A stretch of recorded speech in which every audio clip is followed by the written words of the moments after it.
The first practice of the 2025 Reese Senior Bowl is in the books, and we're going to tell you which 2025 NFL draft prospects made themselves some money by raising their stock with their performance and who fumbled the bag. That and more coming up next.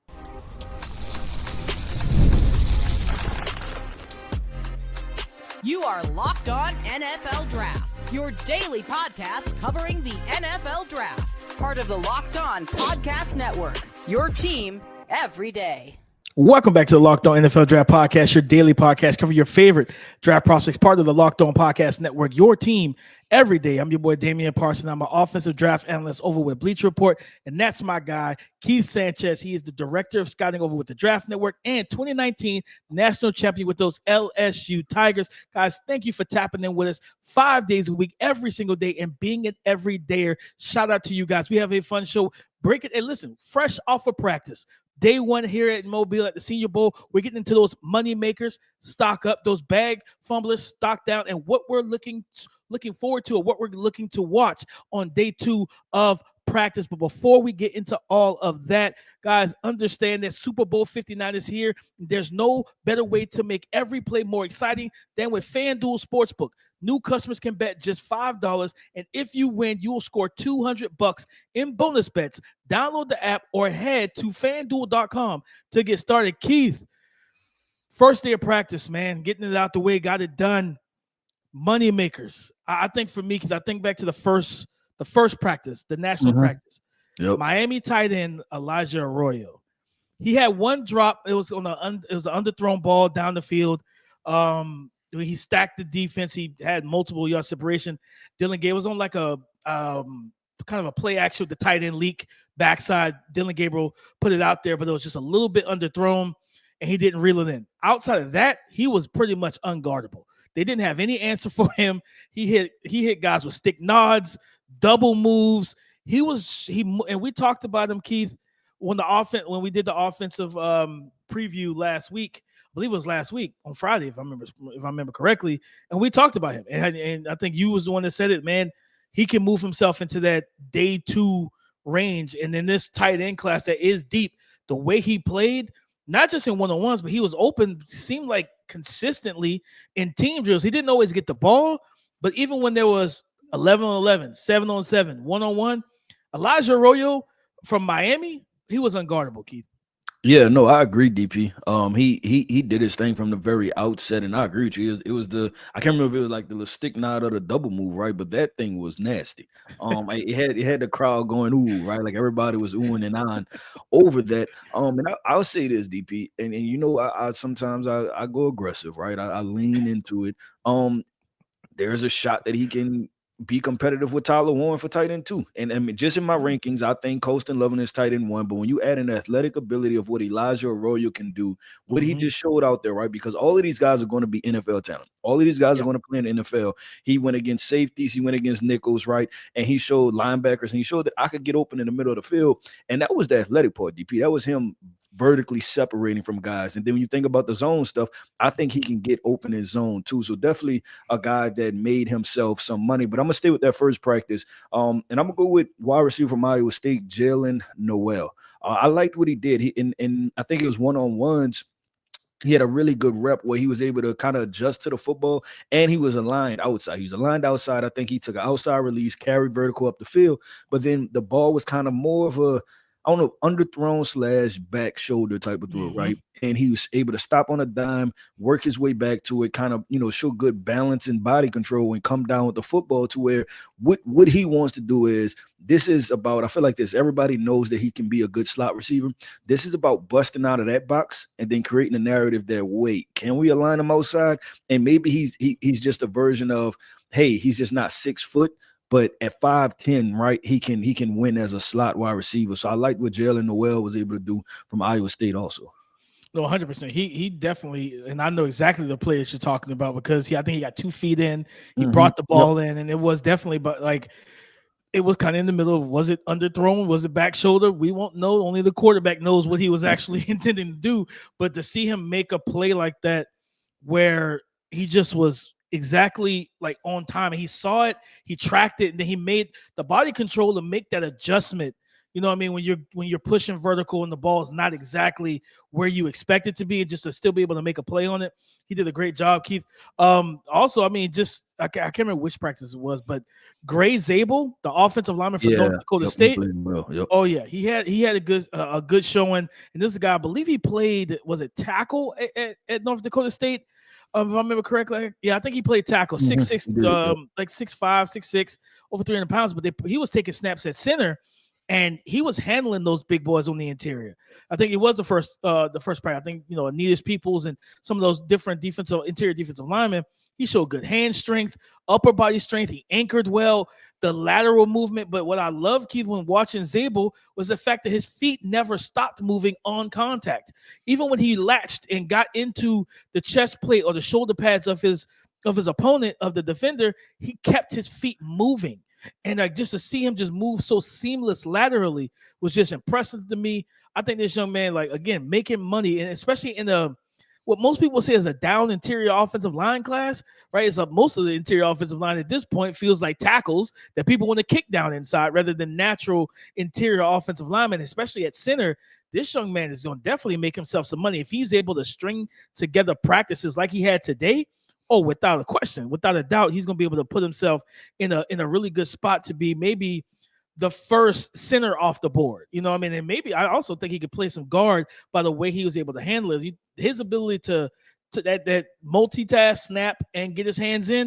You think about, okay, if we got a good center, but we need a guard, I don't mind drafting this young man to play guard, because then it's just telling him fire off the ball, and you don't have to worry about snapping it at all either way. But Keith, anybody else that stood out to you, man? Because this was the two practices. There was some highlights. We'll get to the lows next topic, but there was some highlights. I have one other guy, DP. We switch to the defensive side of the football. I'm gonna go with Louisville defensive back corner Quincy Riley. I thought he had a pretty solid day. And it's always beautiful when you get to see the stuff that's on film translate to in person, right? And you've seen the foot quickness. This is a guy that doesn't have to hard press jam you, right? He can use, he can mirror you off the line of scrimmage, right? Stay with good hips, good balance, good tempo. And I thought he played well. He went up against, I don't know if it was Jaden Higgins or Pat Bryant, but he went up against one of those two. He carried them vertical. Higgins. And then another where he was able to, kind of like just soft press him a little bit, right? Just mirror and match and stay with him. And then there was another one that's kind of a stopper. I can't remember if it was Xavier Restrepo. And he played well against him too. I think that's who it was. And I said, you know what? And obviously we'll talk about it because of bag fumblers, but of all the defensive backs, he probably finished top 3 as far as having a pretty good day out there. 100%. Like the way he competed, played at the catch point, just being in the hip pockets of guys. Keith, when I look at a few other guys that really stood out to me, Brashard Smith, the running back out of SMU. Yeah, the speed, it was real. I think it was a team drill. I think when he broke one, and then I was sitting there because I was in like the end zone coming into, right, and I was just like, oh yeah, this is real. That speed is real. That speed is legit. But they're also, like, when they were doing the running back linebacker one-on-ones, like they couldn't cover him. Now, to be fair, those linebackers were struggling overall, but like his quickness, and I believe he's a former wide receiver converted to running back, similar to like you think about like Tony Pollard, when he was with Memphis, and Antonio Gibson when he was in Memphis, and Tyrone Tracy from last year's draft, right, from Purdue and everything, just be able to transition from receiver to running back. Like his speed, his quickness, the ability to just like showcase his route running and start ability. Like at the end of the day, like you think about teams that have a solidified RB1, but they need. I'm gonna tell you who he reminds me of. He reminds me of Kenneth Gainwell, who's with the Philadelphia Eagles. I think I think he's probably more explosive, a more explosive version for sure, with deeper long speed. But Keith, one last guy. Listen, Jalen Royals from Utah State. Yeah. There was not like I hope to see more from the passing game and for the American team on tomorrow in practice. But when they did let him just go, they didn't really have an answer for him. Like his tempo, the pacing he played with, the release package. I remember he spun one of the defensive backs around like a top. Like he just made him do a full zone turn on a slant. Like I think it was a jab step release, and he cut inside. The DB was lost. He's wide open. He caught the ball away from his frame. I think he had like one drop on thing in like individuals, like just like on air. But after that, like he caught almost everything. He caught it away from his frame, strong-handed. And then when I saw the measurements, and then when I saw him in person, I said, oh yeah, he looks like an NFL wide receiver. Like he looks like a guy that can play that Z spot, strong upper body, strong lower halves with the big thighs, and he just got open consistently. Team drills, one-on-ones. They just didn't throw the ball a whole ton in the second practice. But man, he was a money maker for me. Yeah, no, I agree. That was another name I was going to throw out there. But DP, it's time to flip the script, right? We got to go to the other side of this. What's the other side of making money? It is losing money. So we're going to talk about the bag fumblers, the guys who have some stock down after day one of practice at the 2025 Senior Bowl, coming up next. As a small business owner, your work doesn't end when the clock hits 5. Your business is always on your mind, which means when it's time to hire, you need a partner that works just as hard as you do. That's where LinkedIn Jobs comes in. When you clock out, LinkedIn clocks in. LinkedIn makes it easy to post your job for free, share it with your network, and get qualified candidates all in one place. Post your job. LinkedIn's new feature can help you write job descriptions and then quickly get your job in front of the right people with deep candidate insights. And here's a pro tip: add the hashtag hiring frame to your profile picture to double your reach to get qualified candidates. No wonder why 72% of small businesses say LinkedIn helps them find high quality hires. Post your job for free at linkedin.com/LockedOnNFL. That's linkedin.com/LockedOnNFL to post your job for free. Terms and conditions apply. Bag fumblers, those guys who did not help themselves, Keith, they lost a little bit of money on day one. It's just day one. But one of my guys that's here, Harold Fannin Jr., he kind of looked nervous to me. Like he was pressing. He looked, Keith, and you could attest to this, you could tell when guys come in with like something to prove. Mm-hmm. But it negatively impacts them because they're trying to prove something. DP, you know what that's called, DP? Doing too much, right? You're doing too much. Yeah, 100%. Doing way too much. And it's like he had some drop. It's crazy because he was getting open. Like team drills, he was getting to his spots. He was where he's supposed to be. It just was not looking the ball in, not securing the pass. He hurt himself in that regard. I expect him to get better as the week goes on. I just feel like he came into this week like wanting to prove I'm not just a small school tight end. I can do it amongst the best of the best. So Harold Fannin Jr. was a guy that absolutely just, like I said, I think day one practice jitters, he struggled, man. He struggled with some drops, and I think he can clean it up, but he's got to clean it up. You can't come out here and do that after all the production you were able to put up in 2024. Yeah, I like that, DP. I'm going to say this with the just looking at a couple guys. I'm trying to think because I kind of want to go here. I'm going to go here, right? Because it's part of what to watch too. But the quarterbacks for the American team, I'll say this, that I don't even think they played bad. It was just a net neutral, right? And I think that walking away from it, I don't know if you left the stadium, right? But I leave the stadium, I'm thinking like, what did I learn? And not sure I learned anything, right? And I think that's part of the issue. So I know this kind of jumps into what to watch, right? Our next segment. But the thing for me is I'm like, let it rip, right? Let's see, push the ball vertical, see what happens. And I get it, but coming here when the evaluation is kind of already in the middle, right? It's split. You know what I'm saying? Jalen Milroe, I think there's a polarizing name. Every time I post a mock draft, some people tell me they like me. Some people tell me I'm the worst ever, right? Jackson thought it goes the same way. But what I'm saying is that I think people just want to know, right? Like just let them find out what it could be. So I look at the American quarterbacks, and I don't think it was necessarily a bag fumble. But I think go out there, kind of press it a little bit because you never know. You may make the play of the day because I look at this, like you talk about day one of practice, DP. If this is a boxing match, this was say this is probably round 2, round 3, and they still just everybody was just kind of filling each other out, right? Where there wasn't a whole lot of action, wasn't a whole lot of haymakers being thrown. Guys were just kind of filling themselves out. And even how you kind of talked about Harold Fannin, right? It was kind of doing too much, not doing enough, trying to get tempo, just all of those different things. Definitely first day jitters. No, 100%. And Keith, I'll go to, for me, man, like the one-on-ones, like we talked about it, like these big body wide receivers, the one-on-ones are going to be big for these guys.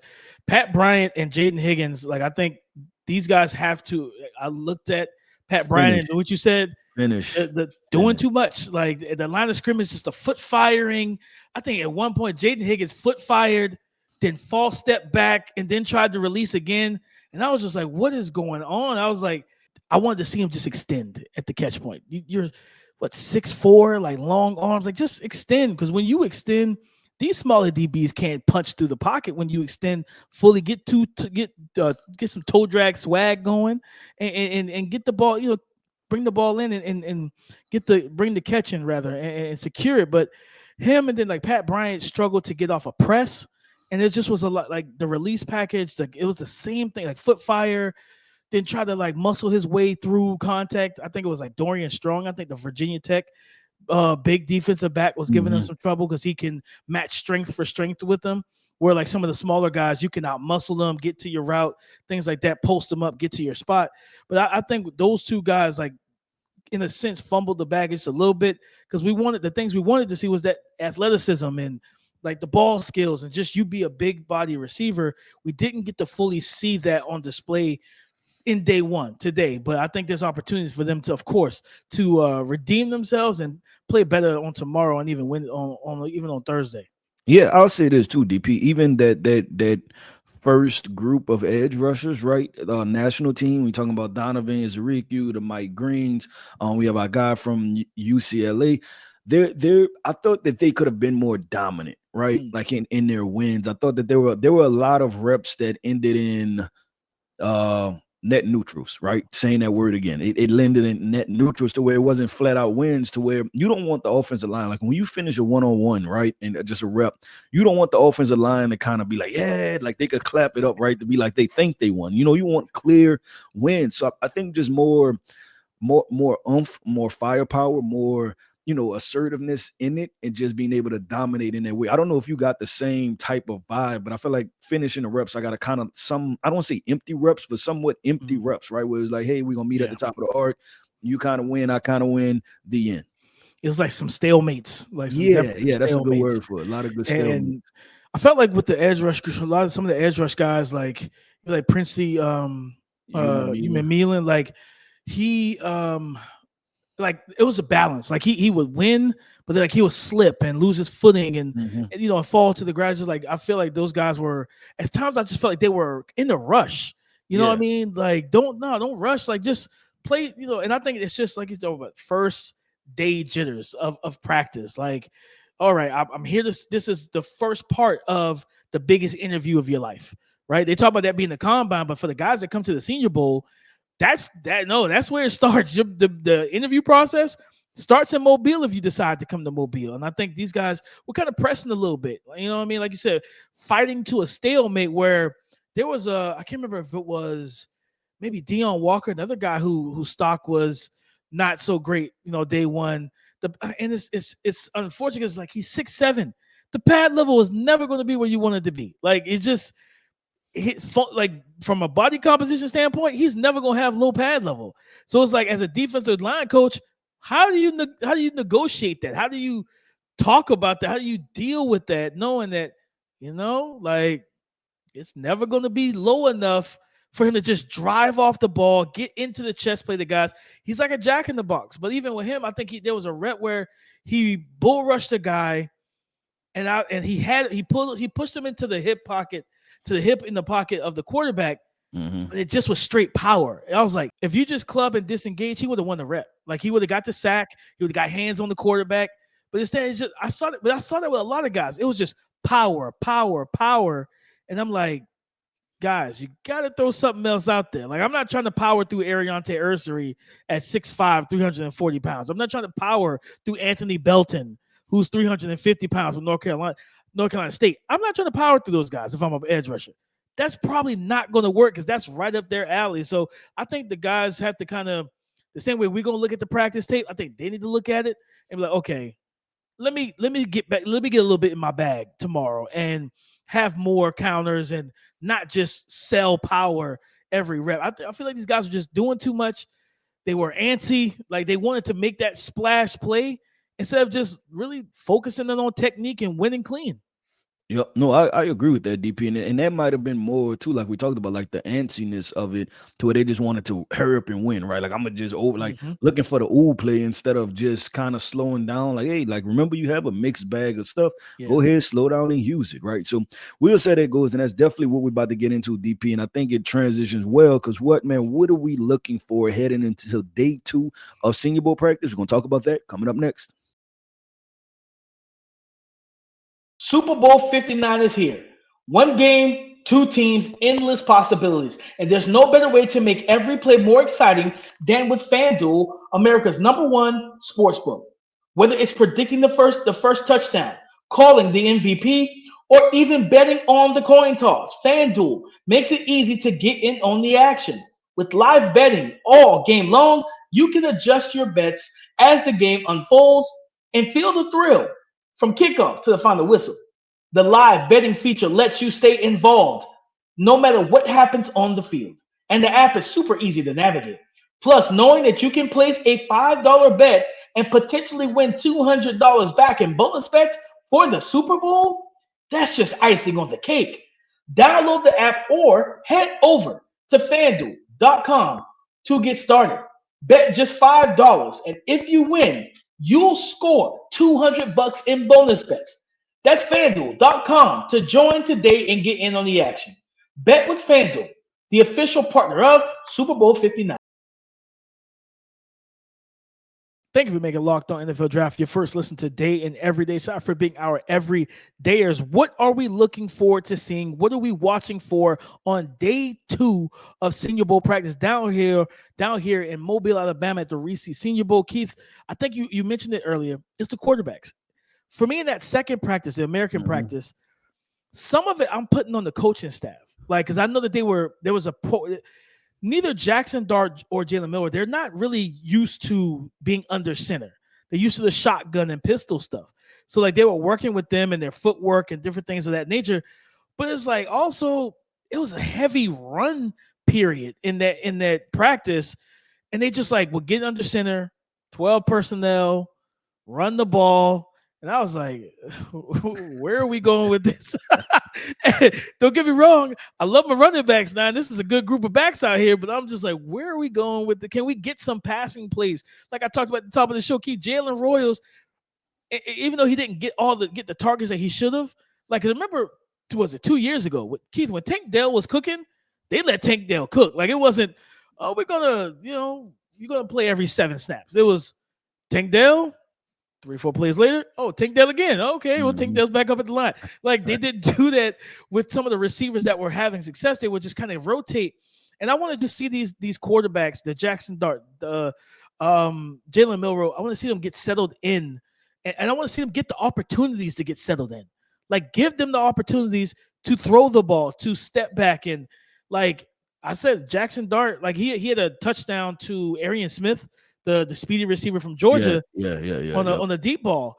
But even that was a late throw. Like, he's a very see it, throw it guy. But I'm like, okay, maybe if y'all let them throw the ball a little bit more. Like, I thought they would go from a run heavy thing to like, all right, let's let them throw it a lot. And it was just like, we got a couple passes in here. And then like the quarterbacks just like took the easy stuff. They checked it down, got the ball in their hands, but they were just pressing because it was like we didn't have enough opportunities. So that's what I'm looking forward to on day 2. The American team, those quarterbacks, can we give them more opportunities to show us anything? Like, I felt like I walked away and not saw enough. Like, show me something, man. Like, give them the opportunity. No, I agree with you, DP. I was in there at practice. I'm like, wait, all right, they went through this period. How many more times are they going to throw the football, right? And it was weird because I think that they went to special team, then they went back to like the 7-on-7s at the end, which that kind of threw me off a little bit too. But I'm definitely with you, DP, and I hope that, like you said, like maybe this was like first down or something. I don't know, a run heavy, and then tomorrow they come spread it, because I mean that's what we're here to see, right? We're here to see the fireworks, and we as talent evaluators, and not everybody, right, but we do a good job of adding context to things, right? So if you're pushing the ball down the field and it's a 50-50 ball, we're not going to put that solely on the quarterback. It's like, hey, he's giving this guy a chance. He didn't come down with the football, but we want to see more moments. I'm going to go to, I talked about the edge rushers, right, as far as the bag fumbler situation. I'm going to go to the wide receivers. I would like to see more guys consistently get separation, right? Because I think we probably had, I talked about Noel. You talked about our guy from Utah State, right? I want to see a bigger emergence from Xavier Restrepo. Get the ball to Tez Johnson, even though he was creating separation, right? Yeah, he was. Just get the football to him and allow those guys to kind of complete the play, right? Like make it a complete play. But the second tier of wide receivers, and you talked about this, Jaden Higgins, Pat Bryant, Ty Felton had a decent day, but I would like to see Daquan Felton, just some more guys. And I think that's kind of the underlying thing, is just more guys emerging and the tempo kind of picking up to where, hey, like we come and shine on people, right? And that's kind of what I want to see out there for tomorrow. No, 100%. Tez was definitely getting open. And like, I mean, when his measurements came out, I quote tweeted, I was like, I'm concerned. I was like, I thought he was 170 and I saw 156. I was like, oh man, like that's a little scary, man. But especially because our guy Tank Dell with the back-to-back leg injuries, I think the weight when Tank was healthy, he cooked. But it's like that the leg injuries might scare some teams from looking at a guy like Tez Johnson. It's like, well, the last guy that was built anywhere similar to this, he suffered 2 back-to-back leg injuries. You know how it's easy to kind of like pin, the last guy that was built like you, he didn't have success, so you're not going to have success either. Like, I can't speak to whether or not Tez is going to be injury prone or have injuries in the league, but I think for him, it's like he did what he needed to do out here. Like, I want to see him can do it some more tomorrow. Like, I think it was Ezra Thomas. That just was not a good matchup for him. You know what I mean? And I'm glad you left off on Ezra, because that's what I was going to go to, like a guy to look for, because I like seen him up in person. Like, he looked the part, DB. He looks every bit of a round one lockdown corner, right? But I would say that he had a incomplete day. That I think like most of the route he covered well, but at the very top, the wide receiver was able to get separation, or it was just something as far as keeping his technique and everything, just kind of under control and finishing the play for him. And he's a guy that I was in him. It's crazy that you went there, because that was exactly where I was going. Was I want to see him and see how he bounces back tomorrow, because just looking at him, it's just like, nah, that's how they supposed to look. And he has the movement skills, everything else. It's just, I don't know if it's a comfortability thing or what was going on, and maybe he had first day jitters also, but I really want to see if he can kind of cover and complete some routes. No, 100%. And I think it felt a little unfair to, like, because they would put him in a slot again. Yeah, he was playing in a slot, which, and at the beginning of the rep, I'm like, okay, like, it was, and obviously the reps are 3 seconds total, but the first second and a half, I'm like, oh, we got me something. And then it was like right at second 2, it was like great separation. I'm like, man, like it just was Tez. It's just a tough cover for a shifty, sudden guy like that. Then you give him a 2-way goal. He's off the line of scrimmage, so you can't get hands on him. And it's like, well, I mean, this is how an NFL OC would use him. You know what I mean? To keep him away from, to give him more free releases and more space to work and keep him from, mitigate the physicality overwhelming him and slowing and shutting him down. So, yeah, I'm looking forward to seeing like Ezra Thomas on tomorrow. Just kind of see how he, like that approach. Like whenever you see Tez again, like what happens, what happens from there? Because I want to see the last thing I want to see. I'm gonna look at these tight ends, man. Mason Taylor looked good, smooth, fluid route runner. Jake Brenningstool, another guy that who I really like a lot. He also is another situation where he was very smooth and very fluid. Just what he was able to do when it came out to route running and and just creating separation. Both those guys, but a guy that for everybody, put on your radar from Nebraska, Thomas. I think it's Fidone the second. Fidone, Fidone the second. I wanted to change his pads. His pads look too big. Like they look a little weird. He got the Bobby Boucher going. He definitely got the Bobby Boucher water boy pads on. I was like, hey, somebody tell him to fix that. Like, you know what I mean? Like, it looks different. But I think this was a guy who's like, He could play football. No, 100%. He's like 6'6", 260 or something like that, 255. And it was like every time he caught the ball, like he had a really good stick route, on against man-to-man coverage in one-on-ones. But every time he caught the ball, he looked to inflict punishment. That's my type of tight end. It was like that was some Rob Gronkowski type stuff. Like he caught the ball, turned up field, and it was like, who's trying to tackle me? Because I'm gonna run through you. And I just feel like I saw the separation with him. And I remember watching him on tape. I was like, okay, there's something to this guy. And it's just crazy. We might have another tight end in a loaded tight end group that teams could, especially teams that need need tight ends. You might want to, like Colts. I'm just saying, you want to go ahead and get Tyler Warner, Colston Loveland in round 1, and then round 5 or 4, you go ahead and get Thomas Fidone the second. Now you just revamped your tight end room with 2 6'5", 6'6" behemoths at the tight end position with good athleticism and ball skills. I'm looking forward to just seeing these tight ends, not just Harold Fannin Jr., to see how he takes a step forward on the next day, on tomorrow, Keith. But seeing the other guys that did do well, hey, can you double down and stack a day and showcase that, hey, I can separate more today, get me matched up on some safeties, I'm going to work them too. Just go out there. I want to see these guys dominate, throw the ball more so we can see what these pass catchers can really do. Yep, I'm with you right there, DP, 100%. And we'll bring it to you tomorrow. You know who to tap in with your guys, Keith Sanchez, Damian Parson. And that wraps up another episode of the Locked On NFL Draft Podcast. I want to end this podcast off by saying shout out to our everydayers. Thank you for tapping in with us each and every single day. I am Keith Sanchez. You can find me on X at The Talent Code. That right there is my guy, my co-host, Mr. Damian Parson. You can find him on X at DP_NFL. And like we like to say, man, y'all come talk to us because we like to talk back. Go subscribe and follow for free on YouTube, wherever you listen to podcasts, to get the latest episode as soon as it is available. Guys, listen, on tomorrow's show, we're going to get into the recap of day 2. Money Makers, Bag Fumblers, and what to watch on day 3. All that and more on tomorrow's show. So come and join the conversation again tomorrow on the Locked On Podcast Network, your team every day.